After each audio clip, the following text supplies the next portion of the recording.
a moment, you'll hear James Stewart as the Sick Shooter. Just one of many fine programs brought to you each week on NBC. James Stewart as the Sick Shooter.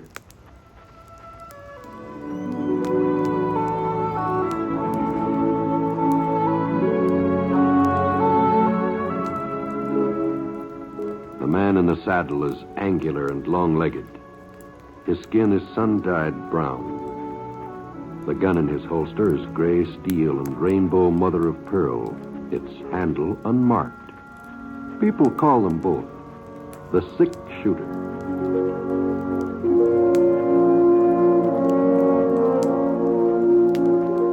The NBC Radio Network presents James Stewart as the Sick Shooter, a transcribed series of radio dramas based on the life of Britt Ponset, the Texas plainsman who wandered through the Western Territories, leaving behind a trail of still-remembered legends.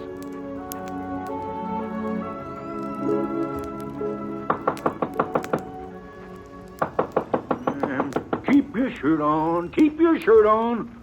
Bank don't open till 9 a.m. You got 5 minutes to wait. It's me, Matt Hawkins. I got some news for you, Ollie. News? About Wyatt King. Oh. Yeah, what's happened, Mac? They got him. No. Yeah. Sheriff Hemphill's bringing him into town now. The posse come by my ranch about half hour ago. I took right off so as I could spread the word. Well, I just can't believe it. That's right, they got him. Spud Hemphill capturing a Wyoming kid? Yeah. Oh, not that Spud ain't been a good sheriff, but, nobody's ever been able to lay a hand on Wyatt King before. Well, the sheriff didn't exactly capture him, Ollie. Well, I thought you said the sheriff's bringing him in. That's true enough, but the way I understand it, the posse just sort of stumbled onto the kid. What? Yeah, that's what they say. He was laying in a grove of sycamores over by Tenderfoot Creek. Dead, huh? No, but he'd been shot up some, a bullet in his belly. Must have been hit at close range. He was still out cold when they went past my place. Well, Spud say who shot him and left him laying there? Well, they just don't seem to know, Ollie. Well, he was in mighty good health when he rode out of here yesterday, carting off $2,500 from my bank vault here. And your money was still on him. No need for you to worry about it. Good morning, Mr. Owen. I'm sorry I'm late. Matilda had one of her dizzy spells this morning, and I had to wait until Doc McIntyre got there. Jonas, you hear about Wyatt King? Wyatt King? The fella who held me up yesterday. Oh, why, I thought they called him something else, some kind of kid. That's right. The Wyoming kid. Yeah. Well, his real name is Wyatt King. Oh.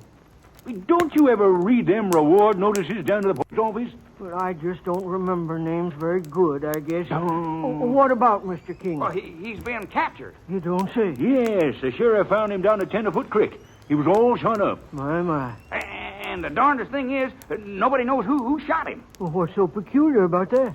Well, in the first place, the fellow who done it, he'd stand to collect a mighty nice reward. All them holdups King's pulled, well, there must be at least $5,000 offered for him, dead or alive. My, that sure is a lot of money. Well, I better get over to my desk and start working on the account. Ollie, that ain't the only strange thing about this here business. What are you driving? Well, I told you the kid's been shot at close range. That means somebody met up with him, face to face. He wasn't dry gulched or nothing like that. Yeah, I see what you mean. And it would take a mighty big man to stand up to Wyatt King and a mighty fast man to outdraw him. Yeah, he was supposed to be lightning gunfighter. There's about 10 graves that'll testify to that. Sure ain't nobody around here. Well, leastways, I can't think of anybody. Can you, man? No, can't. Not a single solitary soul. I've been racking my brain ever since I heard what had happened.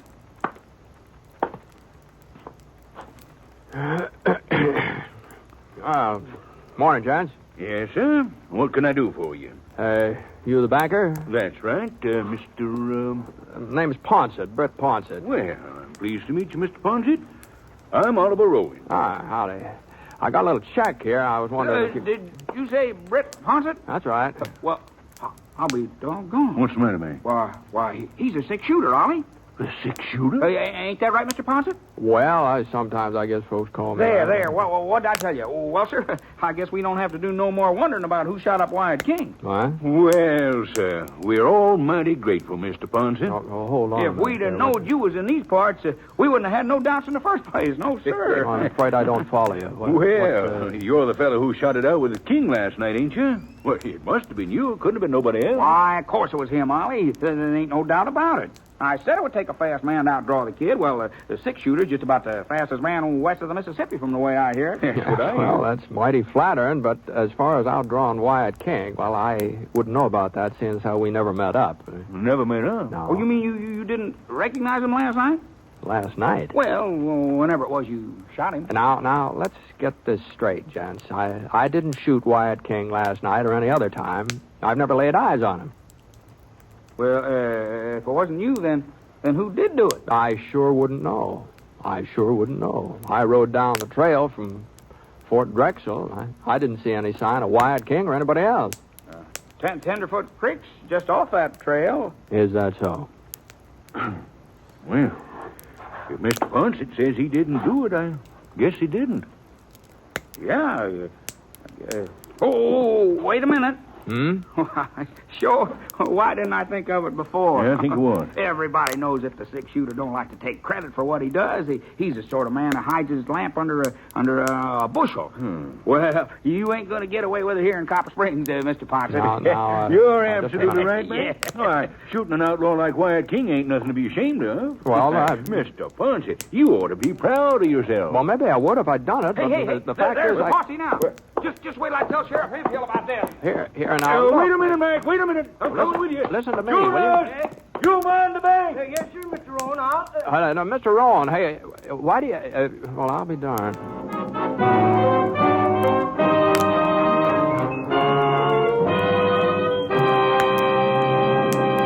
Well, I never saw anything like it. For the next half hour, folks came up to me from all directions, all saying I'd shot Wyatt King, giving me their congratulations. I told them I hadn't had anything to do with it, but they just wouldn't be convinced. And I didn't see how I could straighten them out on it. It did make me feel kind of funny, though, all this hullabaloo over a misunderstanding. And then when the mayor said something about letting the kids out of school for a day in my honor, well, I just had to find some way of putting a stop to it, so I headed over to the jail, introduced myself to Sheriff Hampton. Sir, it's a privilege to meet you, Mr. Ponset. A real privilege. Yeah, it's a privilege, yes. Oh, not that I wouldn't have caught up with King myself sooner or later, but you kind of speeded up the operation. Yes. Now, that's what I wanted to talk to you about, Sheriff. Oh, now, don't you worry about the reward. I'll see that you get it. No, Yes, sir. I'm not interested in any reward. Well, yeah, everybody says you're the generous type. I heard that. Well, I'm not that generous, Sheriff. Now, I reckon I'd take the reward if I was entitled to it. Oh, now, Mr. Sheriff, Ponset. you've got to listen to me now. I didn't shoot Wyatt King.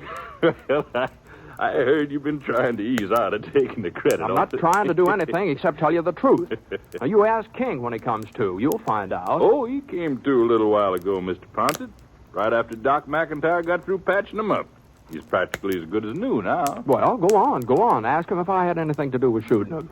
Well, why should I ask him again? Again? Well, sure. As soon as he was able to talk, I questioned him. Well? He says you made a lucky draw, Mr. Ponset. Of course, that's just an alibi. Now, wait a minute here. Now, you mean to say that Wyatt King claims I shot him? Huh? Well, you're the six-shooter, ain't you? Well, that's who he says done it. I just couldn't believe my ears. I never laid eyes on this Wyoming kid my whole life. Oh, I'd heard plenty about him, of course. All his escapades. He had quite a reputation. Well, Sheriff Hemphill wasn't even easier to convince than the rest of the folks had been, so finally I asked him if he'd mind letting me talk to King. The fellow who'd shot him must have resembled me in some way. At least that's what I figured. And I was certain that once we met head on, the King would see that he'd been wrong. Well, Wyatt? Huh? This the man who shot you? Why do you have to keep going over that, Sheriff? I told you who done it. Yeah, but Mr. Ponset here kind of disagrees with you. I sure do. Oh? Now, let's just get this thing straightened out once and for all, and then we won't have any... What's the matter with you, Britt? You was ready enough to pull the trigger last night. Why are you trying to lie out of it now? To pull...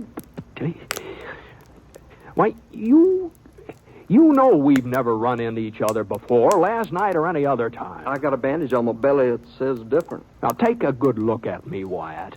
Now, maybe in the dark you sort of thought that the fellow, well, maybe there was a likeness. You got a twin brother. Of course I've got no twin brother. If you ain't got a twin brother, then it was you that shot me. And it wasn't very dark either. Don't you remember the way we were standing there in the moonlight and the way you went for your gun? The same gun you're wearing right now. I sure ain't likely to forget it. Well, now, look here, Sheriff. Now, you listen to me. Now, I don't know what's the matter with this King. You must have gone loco or something, but I give you my word. Mr. Ponset, we all know how you feel about accepting honors and having folks look up to you. But this is one time you just ain't going to be able to get away with it. As a matter of fact, I believe there's some kind of a doings planned over at the town hall later on this afternoon. After the parade, that is. The parade? Oh, now, you just hold on here. Now, before everybody starts tearing around in circles, I'd like to talk to Wyatt alone, if you don't mind. What for? Well, just give me a couple of minutes with him, Sheriff. All right, but I sure don't see what you hope to gain by it. I'll have to lock you in with him, though. Can't take no chances with a man like King. Give a holler when you want out. All right, King. I want the truth. Well, I ain't the one who's loco, Ponset. You are.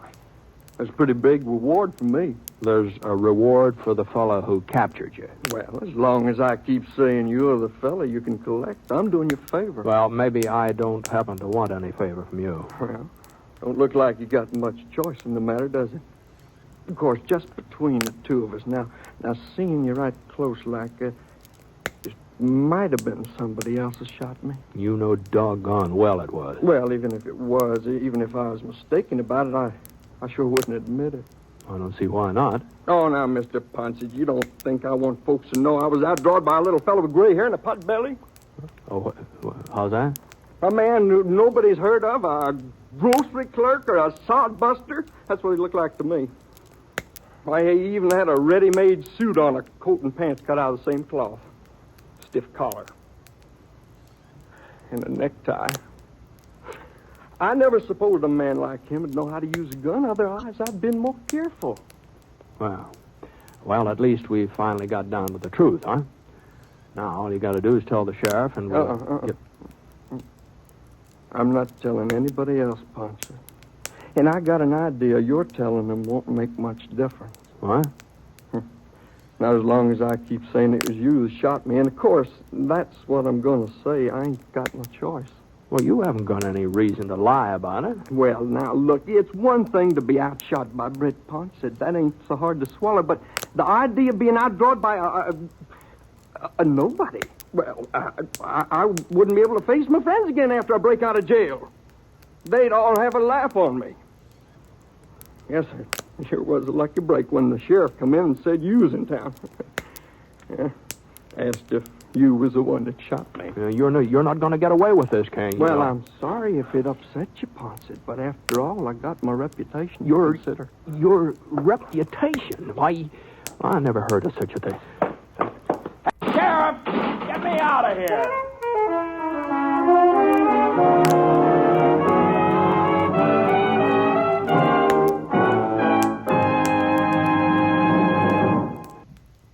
We'll return to James Stewart as the sick shooter in just a moment.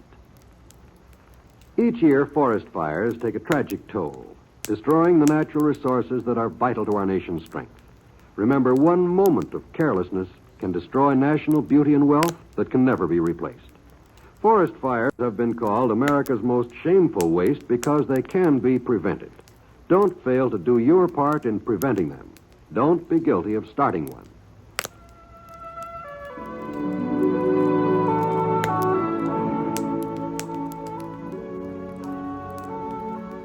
Now, Act Two of The Sick Shooter, starring James Stewart as Britt Ponset.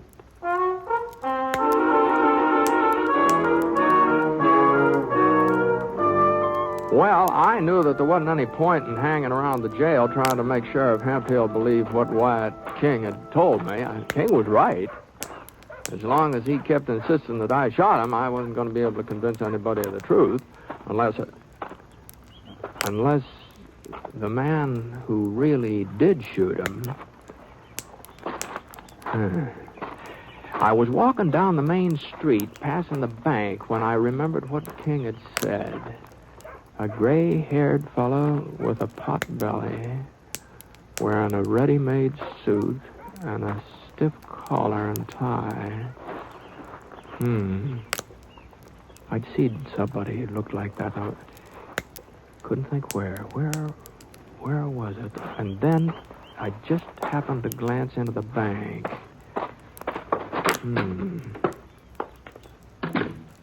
Yes, sir. What can I do? Oh, what? You're Mr. Ponset, ain't you? That's right.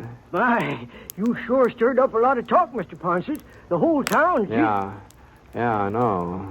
Mr. Rowan just stepped out for a couple of minutes, but if there's anything I can do... You're the teller, aren't you? Yes, sir. Uh-huh. Been with the bank for 26 years now. You don't say. The name's Jonas Pilgrim, Mr. Ponset. Well, pleased to meet you, Mr. Pilgrim.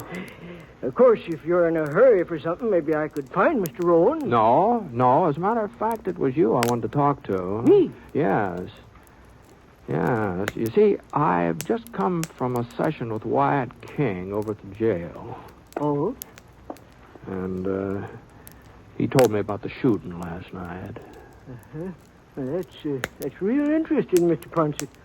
Well, I've got some statements to get out now, so if you don't mind, And King told me about the man who did it. Oh, see. Mm-hmm. No, it's a funny thing, Mr. Pilgrim. The description he gave me sure fits you right down to that tie you're wearing. And to come to think of it, you're just about the only person in town that does fit. I don't know what you mean, sir. Well, you don't, huh? You don't. Well, it was nice talking to you. Mr. Ponset. Yeah? You won't mention this to anybody else. Well, I don't see what difference it makes as long as it wasn't you he was talking about. Well, it might be kind of embarrassing. I mean, Just what do you mean? All right, I'll admit it to you, Mr. Ponset. But you got to promise me you won't tell anybody else. You got to give me your word. You shot him, huh? I didn't intend to. I didn't even know who he was. You see, I wasn't here when he held up the bank. Oh? I was on my way back to town from Widow Tolliver's ranch. I'd rid out to tell her that her account was overdrawn again. Uh-huh. And this fella, he come at me out of the dark. Told me he wanted my horse. I didn't even stop to think. I just grabbed my gun and let fire. I never should have done it, Mr. Ponset. I don't know what got into me. You're sorry you shot a man like Wyatt King? No, not exactly, but it's kind of hard to explain. The fact is, I'm married, Mr. Ponset. And Matilda, that's my wife. Matilda's kind of particular about some things. She's real particular about me. That's why I gotta wear this doggone collar. Just cuts my neck so I can hardly stand it sometimes. Is that so? Yeah. Shame. I sure feel sorry for you, Jonas, but I don't see what that's got any connection Well, with now, Mr. Ponset, if don't you see, if Matilda knew, if I so much as carried a gun, well, she'd just have a conniption fit. And if she was to find out that I used to be, kind of experienced at gunplay, why, she'd just raise the roof. I don't think that she'd ever let me get out of her sight after that. You see, I never told her that when I was younger I used to be sort of quick on the trigger. I'll be doggone. Well, I take it your talents haven't exactly deserted you, huh? Well, sir, that was the doggonest thing. I wouldn't even had that dang revolver with me, except that Widow Tolliver had given me some money to deposit, and she was real worried about my getting it into town. All right, you see. It was old Smith Tolliver's gun. she insisted on loaning it to me. I see. When this Wyatt King jumped up at me, well, I guess some of my old instincts must have come through. Leastways, the next thing I knew, he was laying there in the dirt, not moving. Yeah, I'll be darned. Now, mind you, I wasn't a gunfighter in my younger days, but I did kind of manage to shoot my way out of a few scrapes. I guess I don't look much like it now, do I? Well, a man's liable to do a certain amount of aging, I expect. Sometimes I think I've done more than my share. Well, anyway, I suppose you can see now why I don't want folks to know what happened last night about me and Wyatt King. Yeah, I guess you've got a point, Jonas. But I can't go on taking the credit for what you did. Well, Mr. Ponset, you give me your word on it. No, I didn't do any such thing. Well, you sure did. Why, I wouldn't have been telling all this if I didn't. What in tarnation? Mr. Hawkins, what's all the rumpus about? Wyatt King here just broke out of jail. He broke out of jail? Some darn fool forgot to lock his cell. Sheriff thinks he's heading toward Badwater Falls. We're getting a posse together. For goodness sake. Well, we won't be needing you, Jonas. Oh, no. Of course not. No. But the sheriff was real anxious to have you come along, Mr. Ponset. Is that so? Well, I'm sorry. I won't be able to oblige. But you've already captured Wyatt once. Well, let's just say that once was enough. As a matter of fact, I'm figuring on leaving town. Which way's Badwater Falls? South. Due south. I'm heading north. So long.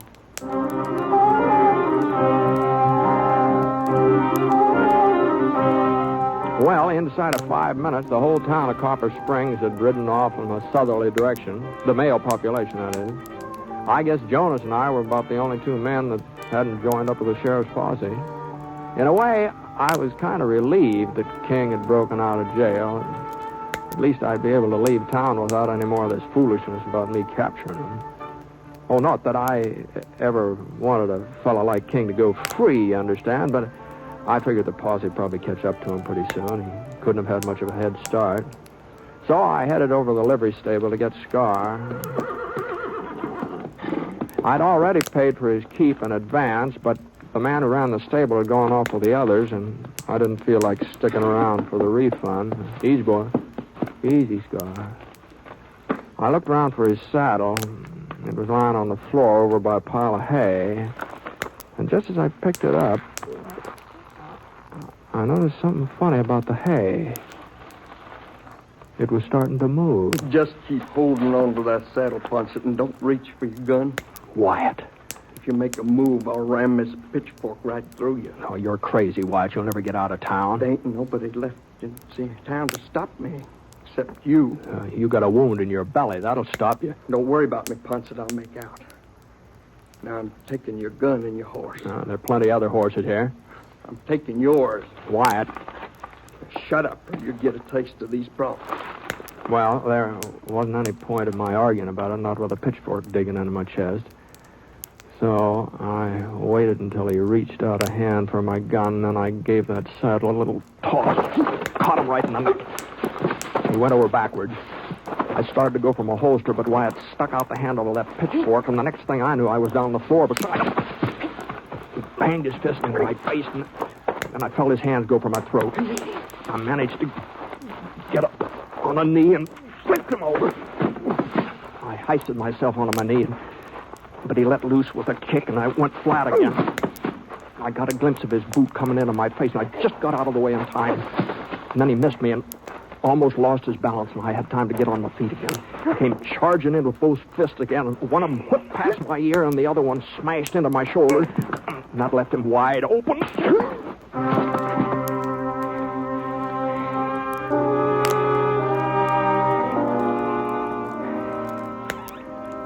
Well, I just couldn't leave him lying there on the floor unconscious. I figured it wouldn't be very long before he came to, so I picked him up and carted him across the street to where he belonged. The jail was completely deserted, and there wasn't a sign of anybody, but the door to Wyatt's cell was unlocked, so I laid him on the cot inside and pulled the blanket up over him. I didn't want him to catch cold or anything like that. And I found the key in the front office, and I locked him in.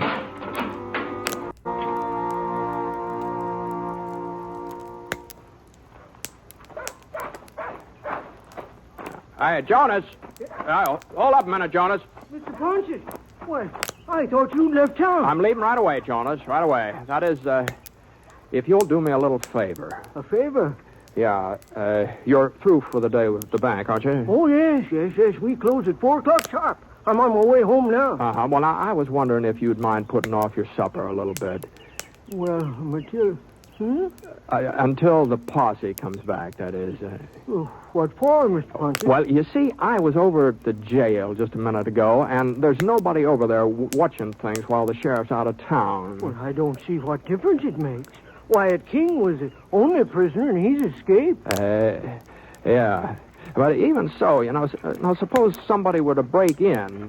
They could do a lot of damage, The sheriff's probably got some important papers in the file. No, Mr. Ponset. No, but you never know, Jonas. You never know about things like that. Well, I guess the sheriff should have locked up when he left, but I don't see what... Well, then you won't mind holding down the fort while he's gone. Well, Well, as long as there aren't any prisoners to look after. I just wouldn't feel right about running off if there wasn't somebody to mind the jail. Well, Mr. Ponset, it sure seems to me like you're worrying unnecessarily, but... Well, I guess I can do that much for you. Thanks, Jonas. I really appreciate it. All you have to do is sit in the front office until somebody shows up. All right, Mr. Ponset. I'll get right over there. So long, Jonas. Good luck to you. Yeah. Oh, Mr. Ponset. Yeah? I hope you aren't put out about my letting folks think it was you who shot Wyatt King last night. Oh, I guess I'll get over it. After all, sometimes it is best if a man takes a responsibility for something, even if he hasn't done it himself. What? Oh, yeah. Yeah, I guess that is, yeah. Well, I'll be seeing you.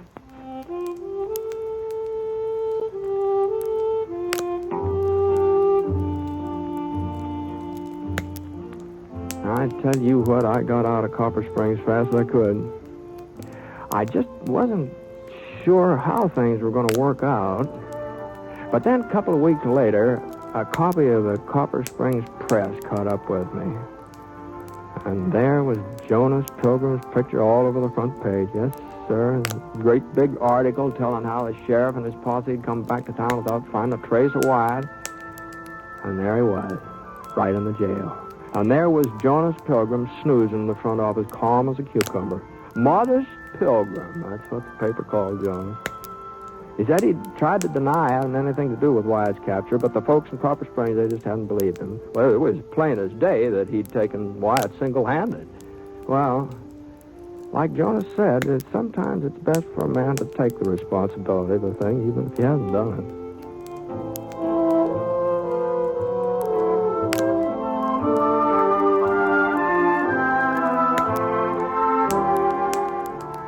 The Six Shooter is a transcribed NBC Radio Network production in association with Review Productions.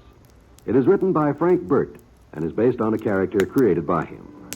Mr. Stewart may currently be seen in the Universal International picture The Glenn Miller Story. Others in the cast were Bill Johnstone, Herb Vigran, Junius Matthews, Barney Phillips, and Joel Cranston. Special music for this program was by Basil Adlam, and the entire production is under the direction of Jack Johnstone. All characters and incidents were fictitious, and any resemblance to actual characters or incidents is purely coincidental.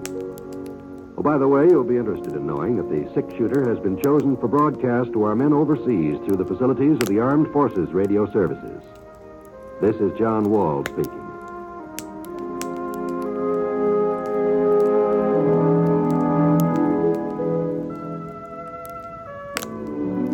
MacDonald Carey stars in Jason and the Golden Fleece tonight on the NBC Radio Network.